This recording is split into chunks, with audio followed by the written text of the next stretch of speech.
Factorizing Part 2. So this is the fourth video in our video series on quadratics. So this is factorizing non monix. And you remember that we talked about the difference between a monic and a non-monic briefly in the last video. So a monic quadratic looks like this, x squared plus 7x plus 8.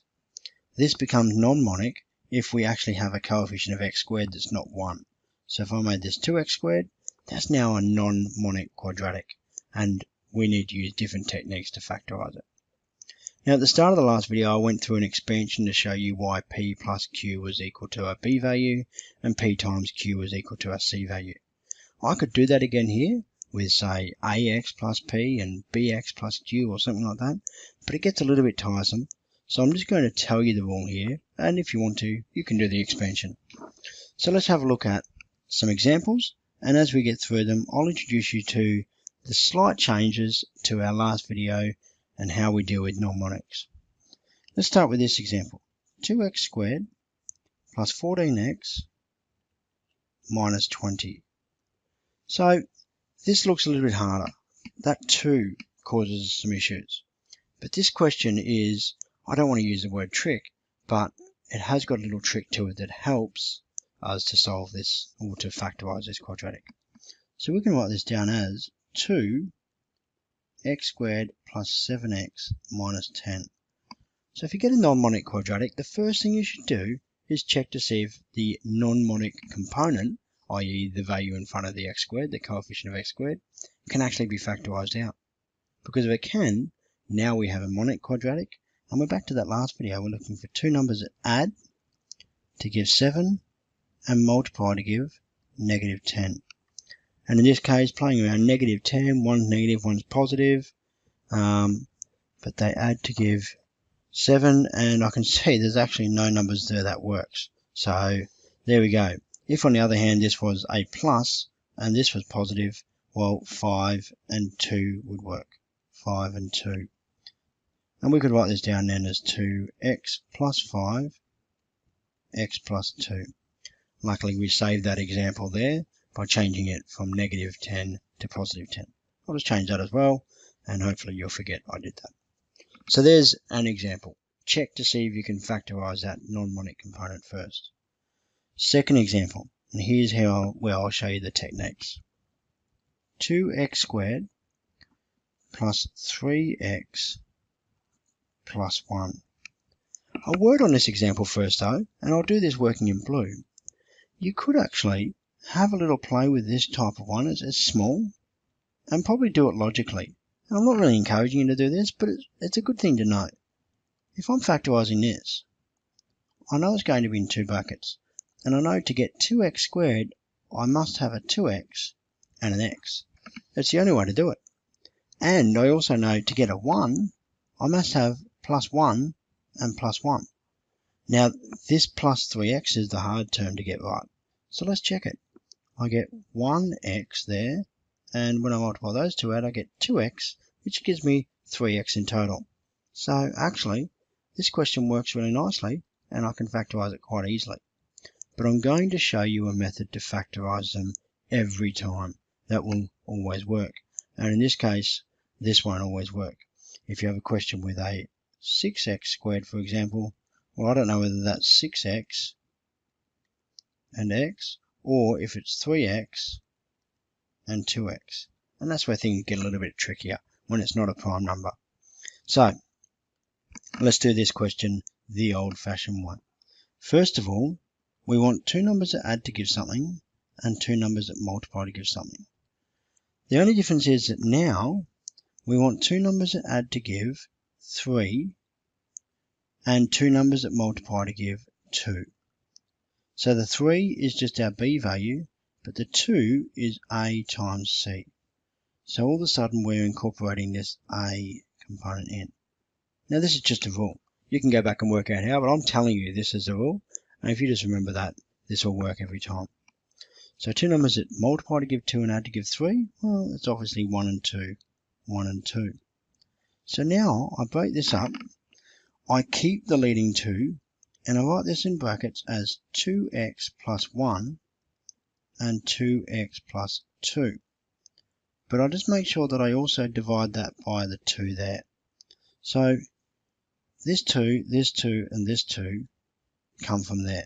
Whatever that number is repeated 3 times in the next line of working. This 1 and this 2 have come from this 1 and this 2 here. So that's where our components come from. Now we take this partially factorized form, recognize that 2 on the bottom is a bit of a problem. So I'm going to get the numerator here and look for opportunities to factorize. 2x plus 1 is just 2x plus 1, but I can write the second term as 2 times x plus 1. I can factorize the 2 out of each term within the bracket to get a 2 out the front. Divided by 2, this 2 and this 2 cancel out, and it equals 2x plus 1 times by x plus 1. And would you believe it, it's the same as the answer we get over there. So there's our procedure. And you might want to sit down at the end of this video and just write out your steps for this procedure. I'm not writing out the steps because you spending time paraphrasing them will actually help you remember them better. So let's do C. Another example. 7x squared plus 2x minus 5. So in C, I want two numbers that add to equal B and two numbers that multiply to equal AC. And B is 2, AC is negative 35. So this one's a bit tricky now. I've got a larger number, which often happens, and looking for factor pairs now is going to be a little bit harder. So you can expect that to be the case. So now, 7x squared plus 2x minus 5. Two numbers that add to give 2 and multiply to give negative 35. This is a negative, so I know that one of my numbers is negative and one is positive. And this 2 is positive, so I know that the larger number is positive. I'm looking for factor pairs of 35 that are close together, only separated by 2. So I'm not going to worry about 35 and 1 or any sort of big separated ones, but I can see that 7 times 5 works. So this is going to be 7 and 5. But one of them needs to be negative. And because the addition adds to a positive number, it means that the smaller number must be negative. So I get 7 and negative 5. So I can write this down now as being equal to 7x plus 7 and 7x minus 5 over 7. And so you'll recall that this 7 have come from there, whatever that number is. Now I do want to remove that denominator, so I'm looking to be able to factorize on top. And I can see already that I can take 7 out as a common factor, plus 1. The second bracket can't factorize, but that's alright. Over 7, cancel out the 7's, and it's x plus 1, 7, so that's a bit more like a 2, 7x minus 5. And there you have your non-monic quadratic factorized, quite efficiently I think. So let's do one more example, D. In example D, I've got 8x squared minus 14x plus 15. My apologies, plus 5. And so you'll see here that the 8x squared not only is problematic if we're going to try and do this logically, it could be 8 times 1 or 2 times 4, but the 8x squared cannot be factorized out, the 8 can't, because 14 and 5 don't have common factors with 8. So I'm going to have to go through this process again.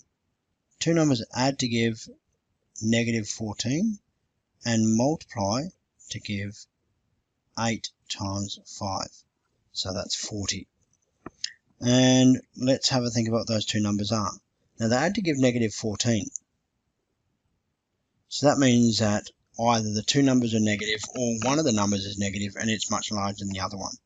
But they multiply to give 40, so therefore the two numbers must both be negative.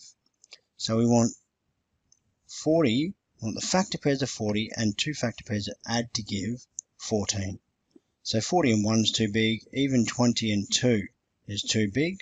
So we have 8 and 5, but that gives me 13. And we have 10 and 4, and that gives me 14. So we're going to be using 10 and 4. So I pop 10 and 4 in, but because I had to give negative 14, it's negative 10 and negative 4. still multiplies to give a positive 40. So now I can write this down as 8x minus 10 times 8x minus 4 over 8. And I factorise the top as much as I can. The first bracket can be written as 2 times 4x minus 5, and the second bracket can be written as 4 times 2x minus 1.